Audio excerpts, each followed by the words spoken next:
Você lembra quando a Taylor Swift falou assim: se ajoelhou, querido, vai ter que rezar?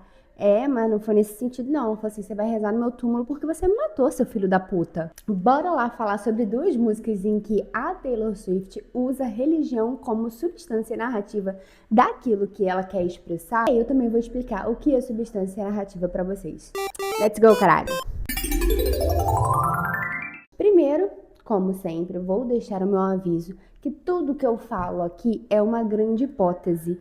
Eu observo algo que eu sou muito viciada, obcecada, apaixonada, e aí eu venho aqui, crio uma hipótese e falo pra vocês. E aí o que vocês fazem? Vocês pegam o seu tico e seu teco, vocês pensam, concordo com essa hipótese, discordo com essa hipótese, uma parte eu concordo, uma parte eu discordo. Eu concordo mais do que discordo. Eu discordo mais do que concordo. E aí vocês pegam essa hipótese e me falam aqui nos comentários o que vocês pensaram a partir disso. Bora lá? Vamos começar com a observação. Da onde saiu essa minha ideia da Taylor Swift? Em primeiro lugar, eu queria trazer uma música que eu sou completamente obcecada e eu acho uma injustiça desse mundo inteiro aqui. Essa música não ser tão ouvida assim, que é... Calma aí que eu tenho que olhar porque eu sempre esqueço qual é a ordem. Would Have, Could Have, Should Have, do álbum Midnight. Eu sou apaixonada nessa música, muito demais. E nessa música, ela diz assim, o que tem de religioso nessa música? Talvez, se você tenha prestado atenção, você já sabe. Eu sei que tem gente que sabe, mas eu queria trazer aqui alguns pontos que, pra mim, são fundamentais e às vezes eu acho que passam um pouco despercebidos pra gente. Nessa música, ela começa assim, né? Ela tem uma parte bem no começo que é assim, tudo que eu fazia era rezar. Teria, poderia, deveria. Se você nunca tivesse olhado na minha direção, eu teria continuado de joelhos, eu teria ficado de joelhos na realidade.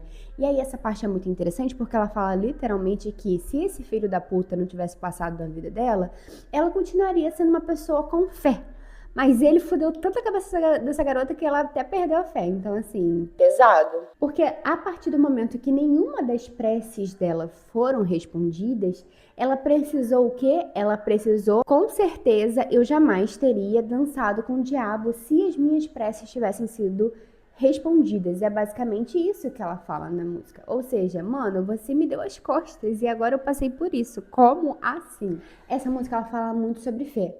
Mas eu sinto que é muito mais no sentido do o que houve com a Taylor do que necessariamente sobre Deus. Porque quando ela fala que ela deixou de acreditar, mesmo que ali tenha uma conotação religiosa, né, subentendida, da substância narrativa, como eu já falei, o que ela deixou de acreditar foi nela mesma. Ela deixou de acreditar em quem ela era. Ela se perdeu dela mesma. Existe um princípio, né, uma lei universal que eu amo muito, que é tudo que está em cima é como o que está embaixo, no sentido de nós somos uma parte do todo. O todo existe e eu sou um fragmento, eu sou uma manifestação do todo. O todo não deixa de ser o todo e eu sou só aqui uma manifestação dele. Tal qual em outras religiões dizem que você é feito à imagem e semelhança de Deus. É basicamente a mesma coisa, né? Só que quase toda religião tem essa premissa de que nós somos o todo e o todo é parte de nós. Eu sinto que é muito sobre isso que ela fala, né? Não sobre o todo, sobre religiosidade, mas sobre como ela se perdeu de quem ela era e dessa conexão, se perdeu dessa conexão com o todo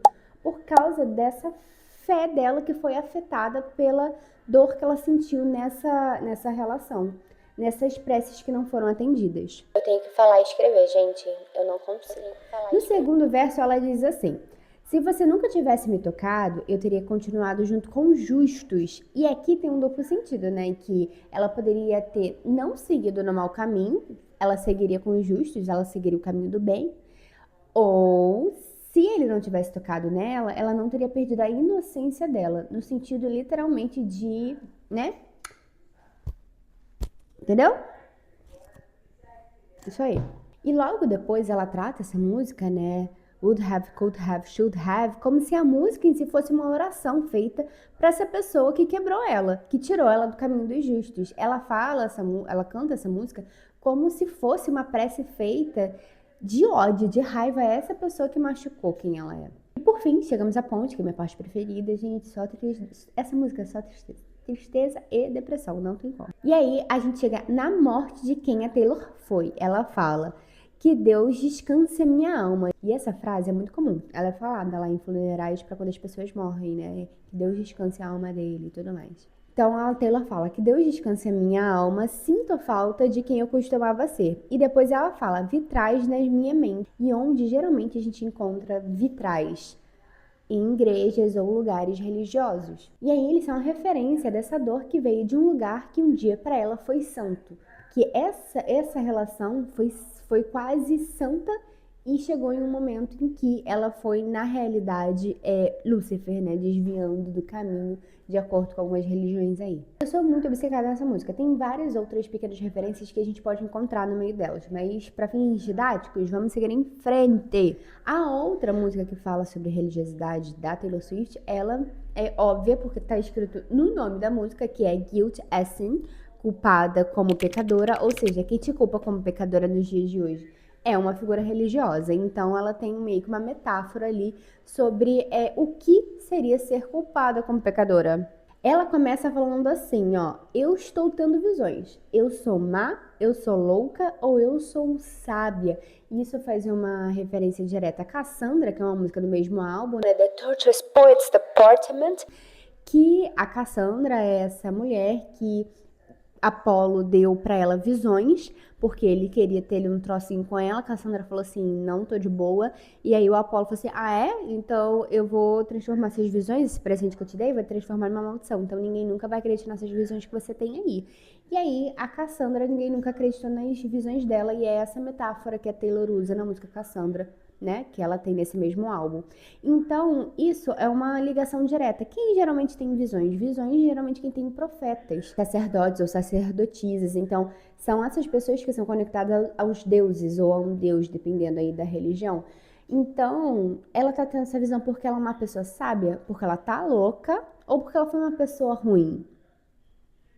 Nunca saberemos. Quer dizer, saberemos sim, porque a gente tá analisando a música. Essa música, ela é mais sutil nas ligações dela, mas eu acho muito interessante que a Taylor usa palavras como labirinto de sebos, são aqueles labirintos feitos de folhas, assim, né, que é um matinho, e aí você entra, se perde no meio do mato, você fica assim, nunca vou sair daqui. E outra palavra que me fez ficar pensando, tipo, foi trysts. Nunca tinha ouvido essa palavra antes dessa música. E olha que eu leio bastante fanfic e livro em inglês, então assim, eu fiquei, o que significa isso? Aí eu fui pesquisar, e o conceito básico, né, a etimologia dessa palavra é encontros secretos, principalmente entre amantes, né? E aí, o que significa? Todo esse refrão tem essa vibe. Estamos fazendo algo errado. Isso que a gente tá fazendo aqui, não sei se a gente deveria. Então, a gente chega no momento mais aguardado, que é quando ela fala, sem mesmo nunca ter tocado a pele dele, será que eu posso ser chamada de pecadora? É aqui que a gente se pergunta, o que faz uma pessoa ser pecadora? Quem faz uma pessoa ser pecadora? A figura de um poder dentro de um cunho religioso, certo? Certo. Então, se eles nunca de fato tiveram esses encontros, foi tudo coisa da cabeça dela, será que ela é pecadora de fato? A gente vai ver que, na realidade, isso tem um outro sentido. Estou falando esse sentido agora, bora lá. Ela disse que mantém esses desejos trancados porque claramente ela não quer ser julgada como uma pecadora. E depois ela diz, essas fantasias fatais dão lugar a respirações aceleradas. Tomando conta de mim, nós já fizemos isso na minha cabeça. Se é só um faz de conta, porque parece como um juramento que nós dois cumprimos de algum jeito. E aqui a Taylor claramente está falando sobre o fato de ela sentir prazer sozinha pensando naquela pessoa. E agora, será que ela seria julgada como pecadora? Será que nós vemos como pecadores o prazer feminino e o fato de uma mulher dar prazer a si mesma? Eu acho isso aqui uma coisa que a gente precisa pensar. E logo depois ela fala, né? Se eu rolar uma pedra, eles vão me crucificar de qualquer jeito? E aí você para aí e pensa quem foi que foi crucificado e depois foi colocado num túmulo que tinha uma pedra ali guardando aquele túmulo. Eu não sei. Inclusive, ela pergunta se a forma como você me segura, e ela fala hold, e aí hold pode ser abraçar, né, segurar literalmente, ou pode ser, né, e se a forma como você me segura é o que é sagrado. E se essa relação, seja de amor, seja de prazer, é o que é sagrado. Inclusive, eu tenho que fazer uma análise de I Look at People's Windows, que tá maravilhosíssima, que é a minha música preferida desse álbum. Eu não entendo, porque ninguém fala dela. Que genial. E eu vou fazer a análise dela junto com uma música da Rosalía. Vai ser muito bom.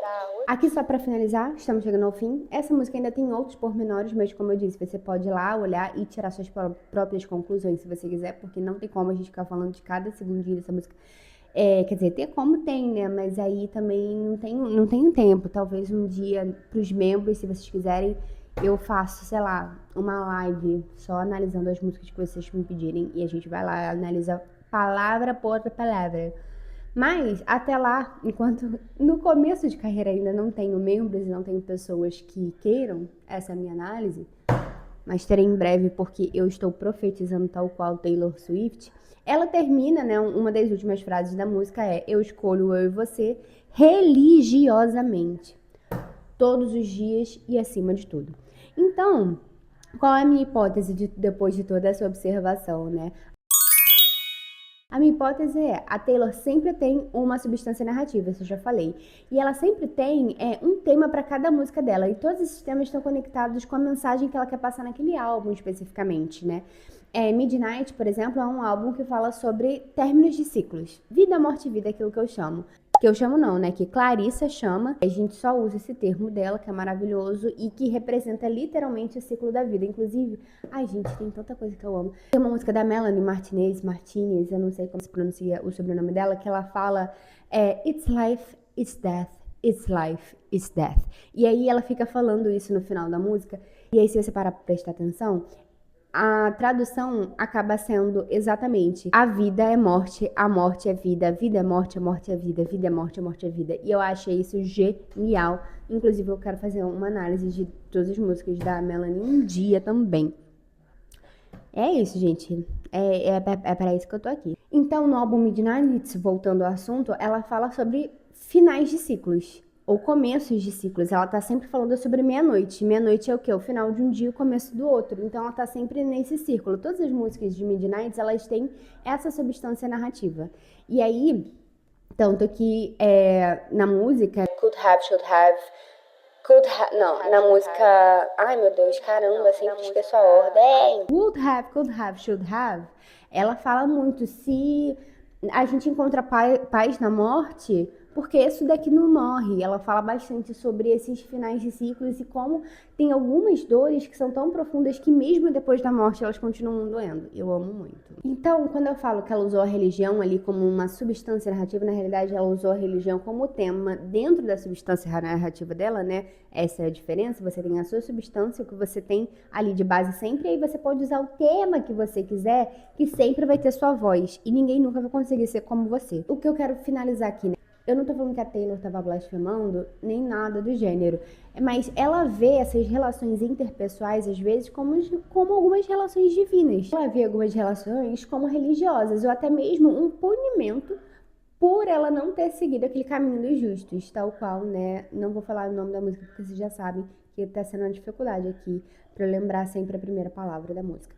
Nessas músicas que ela fala sobre religião, não é sobre religião que ela tá falando. Ela tá falando sobre essas crenças dela que estão intrínsecas em quem elas são. E aí as pessoas que ouvem, elas sentem e ressoam nelas, no caso em mim, porque eu sou muito obcecada na Taylor Swift, todas essas crenças, tudo isso que ela acredita. A Taylor não virou a maior artista do mundo porque ela tem a voz mais bonita e um produtor mais caro. Inclusive, a própria Taylor falou isso, que ela é muito mais escritora, que ela se sente muito mais compositora do que cantora em si. Ela virou esse fenômeno porque ela sabe no que ela acredita. E ela coloca tudo que ela acredita nas músicas dela, mesmo de forma implícita. Por isso que eu falo muito também, né? Não tem como a gente tirar a arte do artista, não tem como a gente desvincular os dois, porque mesmo que ele crie um personagem, existe um ponto ou outro dentro daquela história que, para expressar algo que esse artista quer expressar, ele vai usar uma crença interna.